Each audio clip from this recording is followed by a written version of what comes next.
Des sportifs de haut niveau qui laissent tomber la viande et qui pulvérisent des records. On entend ça partout, hein. Le véganisme, ce serait l'arme secrète pour être plus performant. Alors, simple effet de mode ou une vraie révolution dans le monde du sport? C'est justement ce qu'on va décortiquer ensemble. La question est sur toutes les lèvres. Est-ce que, vraiment, en arrêtant tous les produits d'origine animale, on peut se transformer en machine de guerre sportive? Ou est-ce que c'est un peu plus compliqué que ça? Pour le savoir, eh bien, il va falloir regarder ce qui se passe sous le capot. Allez, c'est parti. Pour bien comprendre tous les enjeux, on va filer une métaphore tout au long de cette analyse. Imaginez le corps d'un athlète, comme une voiture de course surpuissante. Chaque aliment, c'est un peu comme un composant, le carburant, l'huile, les pièces de rechange. Et on va voir ensemble ce que ça change concrètement de passer à un moteur 100% végétal. Bon, première chose, d'où vient cet engouement pour le moteur vegan au juste?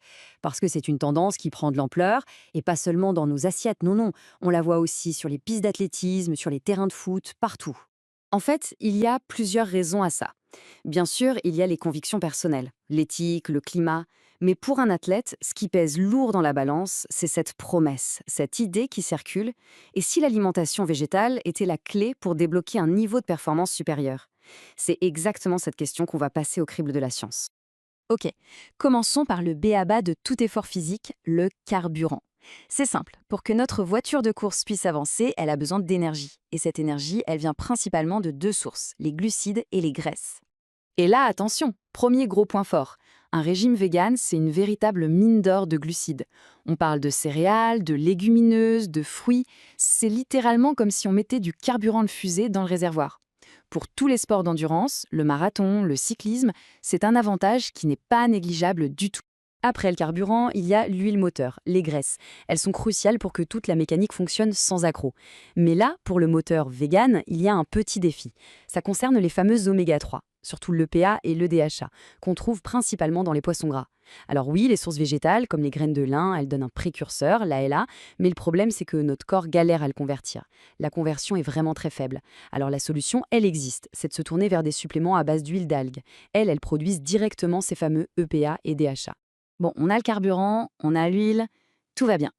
Mais après une grosse course, le moteur, il est fatigué. Il a besoin de réparation. Il faut le reconstruire. Et c'est là, précisément là, qu'on aborde le plus gros challenge de la nutrition sportive végane, le fameux casse-tête des protéines. Pour bien piger le truc, il faut juste savoir une chose. Les protéines, c'est un assemblage d'acides aminés. Et parmi eux, il y a les essentiels.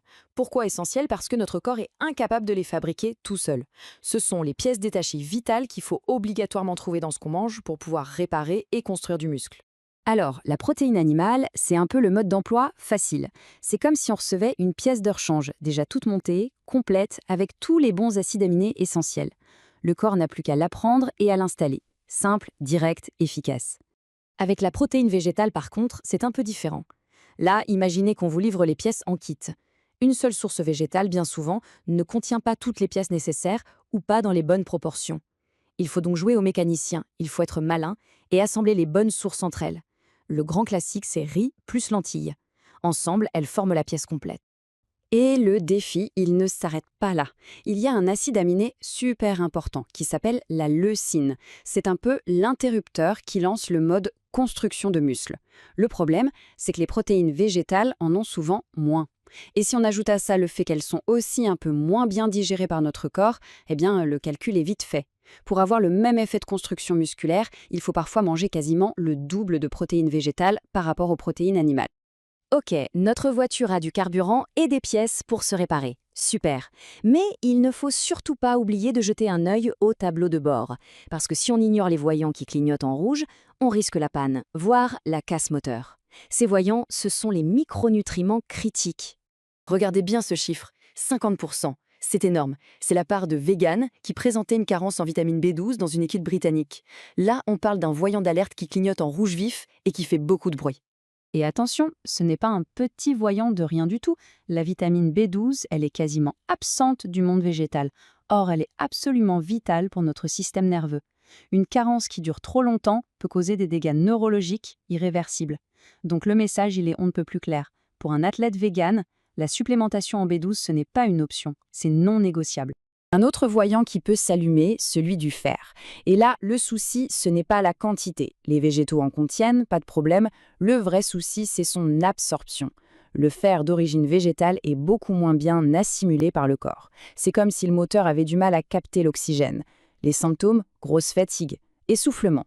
Heureusement, il y a une petite astuce de mécano, il suffit d'associer les aliments riches en fer avec de la vitamine C. La vitamine C, c'est un peu le turbo qui va booster l'absorption. Et pour finir, 2 derniers voyants à garder à l'œil, le calcium et le zinc. Le calcium, c'est pour la solidité du châssis, nos os quoi, et le zinc, c'est une pièce maîtresse pour des centaines de réactions chimiques dans le corps. Le problème pour ces deux-là, c'est que leur absorption peut être bloquée par des substances qu'on appelle les phytates, et qu'on trouve en grande quantité dans les végétaux. La conséquence, c'est qu'il faut en consommer un peu plus pour être sûr que le corps ait sa dose.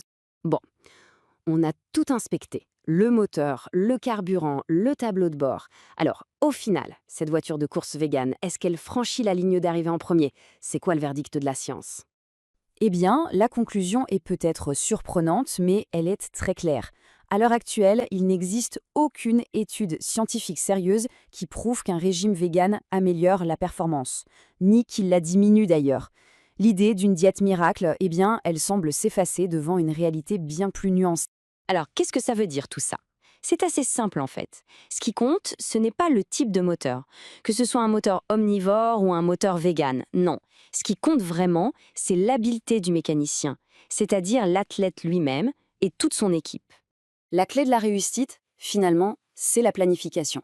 C'est ça le mot d'ordre. Il faut être rigoureux, assembler ses protéines de façon intelligente, surveiller les voyants d'alerte comme le lait sur le feu et se supplémenter quand c'est nécessaire. Il faut aussi s'assurer d'avoir assez de carburant, d'énergie pour ne pas caler. C'est un vrai risque avec les aliments végétaux qui sont souvent moins denses en calories. Et surtout, le conseil numéro 1, se faire accompagner par un pro, un spécialiste de la nutrition sportive. Au fond, se focaliser uniquement sur la performance, c'est peut-être passer à côté de l'essentiel. Toute cette exploration nous amène à une question beaucoup plus vaste. Au-delà des médailles et des chronos, quel est l'impact véritable de ce qu'on choisit de mettre dans notre propre moteur? Pour notre santé, bien sûr, mais aussi pour la planète qui nous accueille. La question reste ouverte.